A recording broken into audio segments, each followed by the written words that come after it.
Hello everyone, myself Mangesh Dharme, lecturer in Mechanical Engineering Department. Today we see the problem on shaft. In previous lecture, we see introduction to shaft. The learning outcome of today's lecture are students are able to design shaft. The various program outcomes achieved in today's lecture are PO1 to PO5, PO8, PO9, PO10, PSO1, PSO2 and PSO3. These are the program specific outcome achieved. Now अभी आपको problem solve करने के पहले क्या याद रखना है, all these formula. जैसे आपने पहले भी देखा है डिजाइन ऑफ शाफ्ट में, design of shaft on the basis of rigidity, तो जिसमें ये फार्मूला बहुत ज्यादा इंपॉर्टेंट है, that is the T by J is equal to C theta और G theta divide by L. Okay, तो ये फॉर्मूले अपने कॉपी में नोट डाउन करो, क्योंकि ये आपको प्रॉब्लम सॉल्व करते वक्त काम में आने वाले हैं। तो फॉर्मूला है,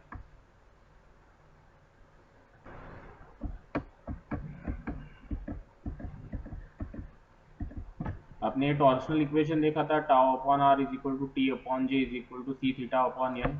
तो इसी से ये फॉर्मूला भी यूज करेंगे अभी। तो ये फॉर्मूला यूज करके आपने यहाँ पे निकाला था टाउ की value, that is tau is equal to 16t upon pi D cube. तो this formula is a very much important for designing of the shaft. तो ये फॉर्मूले भी पूरे अपने कॉपी में नोट डाउन करो। Then next, shear stress for the hollow shaft क्या रहता है, tau is equal to 16t upon pi D zero cube into 1 minus K raise to the power 4। तो यहाँ पे k क्या है, k is a D I upon D zero, मतलब inside diameter of the shaft to the outside diameter of the fork. So this is the third formula that we have to be remember while solving the problem.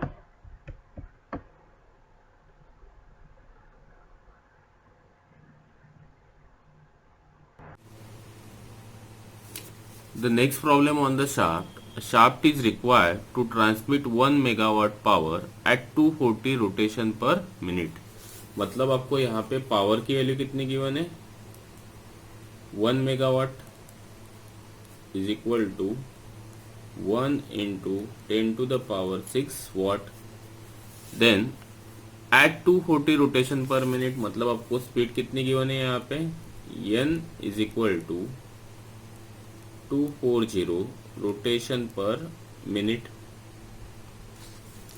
Then next, the shaft must not twist more than 1 degree. मतलब theta की जो value given है आपको, that is 1 degree is equal to 1 into pi by 180 radian, that is equal to आएगा ये 0.0174 radian per second, that is in the radian. तो हमेशा degree को कन्वर्ट करने के लिए पाई बाय 180 से उसको क्या करना है, आपको मल्टीप्लाई करना है। Then on a length of 1 metre, मतलब लेंथ ऑफ द शाफ्ट कितने गिवन है आपको, that is equal to 1 metre. If the modulus of rigidity of the material of the shaft is 80 kilo newton per mm square, मतलब G की value कितने given है, modulus of rigidity की is equal to 84 into 10 to the power 3 newton per mm square. मैंने kilo newton per mm square को किस में convert किया, 10 टू द पावर 3 से मल्टीप्लाई करके इसको न्यूटन पर mm स्क्वायर में। तो आपको क्या निकालना है, पे diameter of the shaft and shear stress induce, मतलब डी की वैल्यू कैलकुलेट करना है और शियर स्ट्रेस की वैल्यू मुझे यहाँ पे कैलकुलेट करना है। तो this is another type of problem. तो यहाँ पे डायरेक्टली आपको सबसे पहले क्या निकालना है, पावर की वैल्यू दिया है, तो पहली स्टेप क्या रहती है मेरी, value of torque find out करना। ओके, तो T इज इक्वल टू क्या रहता है आपका, P is equal to 2 pi NT divide by 60। तो हमेशा मैंने आपको बताया कि पावर की वैल्यू किस में लेना है, आपको वॉट में लेना है। That's why I'm writing here 1 into 10 to the power 6 is equal to 2 pi into N की वैल्यू कितनी गिवन है 240, तो I am writing here 240 into T upon 60. तो calculate here value of torque 10 to the power 6 into 1 into 60 divided by 2 shift pi into 240. तो value of torque आ रही है मेरी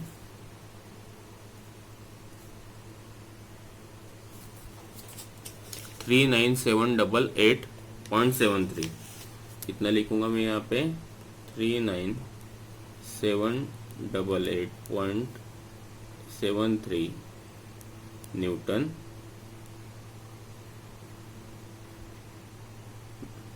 metre.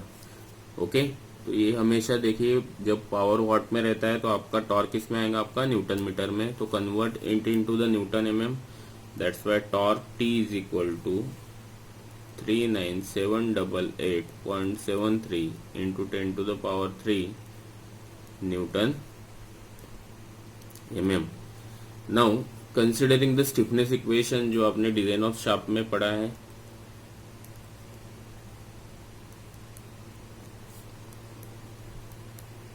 First unit में भी देखा था आपने. टॉर्क इक्वेशन है, क्या रहता है T upon I P is equal to G theta divide by L. तो अभी यहाँ पे मुझे पूरी वैल्यू पुट अप करना है. T की वैल्यू रखी है यहाँ पे 39788.73 into 10 to the power 3 upon I P की value pi by 32 into D to the power 4 is equal to G की वैल्यू गिवन है आपको, that is 84 into 10 to the power 3. Theta की वैल्यू निकालिए आपने रेडियन में 0.0174. तो यहाँ पे लिखिए 0.0174 अपॉन एल की वैल्यू कितनी दी है यहाँ पे 1 मीटर दिया है. That's why I am writing here 1 metre. तो इसको कन्वर्ट कर लो एमएम में, बिकॉज मेरा टॉर्क भी न्यूटन एमएम में है. तो इसको लेंथ जो दी है आपको 1 मीटर, तो 1 मीटर इज इक्वल टू कितना होगा आपका 1000 mm.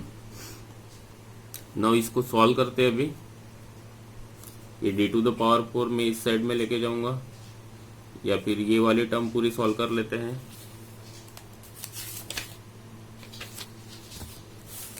देखिए इसको सॉल्व करने के बाद क्या आएगा, मैं directly D to the power 4 इधर लेके जा रहा हूँ.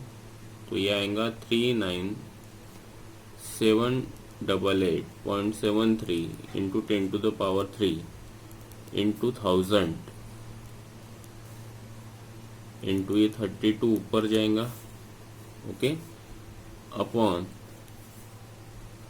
पाई इंटू ये टर्म नीचे में आएंगे अभी 84 into 10 to the power 3 into 0.0174 is equal to d to the power 4. तो from this equation we can calculate the value of d. तो इसको सॉल्व करते हैं अभी.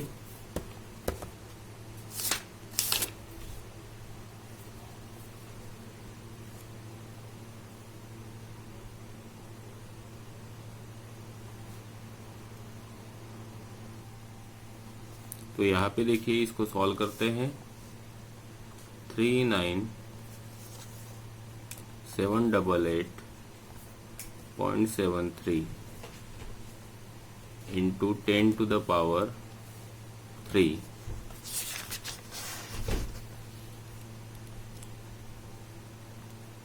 into 1000 into 32 is equal to divided by shift of pi into 84 into 10 to the power 3 into 0.0174. now shift fourth root निकालना है इसका, shift of answer का. Is equal to 129.04। तो आपकी ये डायमीटर की वैल्यू कितनी आएंगी अभी, d is equal to 129.04 mm। Okay, now मुझे क्या निकालना है अभी next, shear stress induced in the shaft। तो I am writing here shear stress कितना रहता है,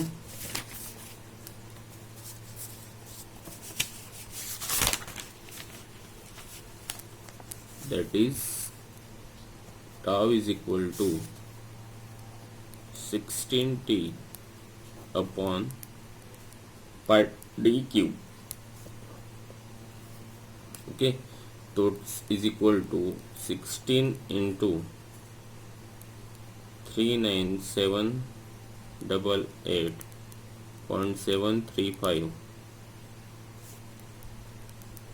into 10 to the power 3 upon pi into 129.04 raised to the power 3।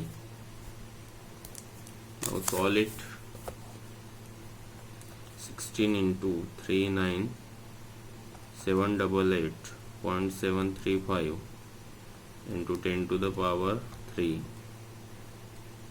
divided by shift of pi into 129.04 raised to the power 3, ये आ रहा है मेरा 94.30 Newton per mm square. तो मैं यहाँ पे लिखूंगा 94.30 Newton per mm square. So that is all about this problem. In the next lecture we see the next problem on the shaft.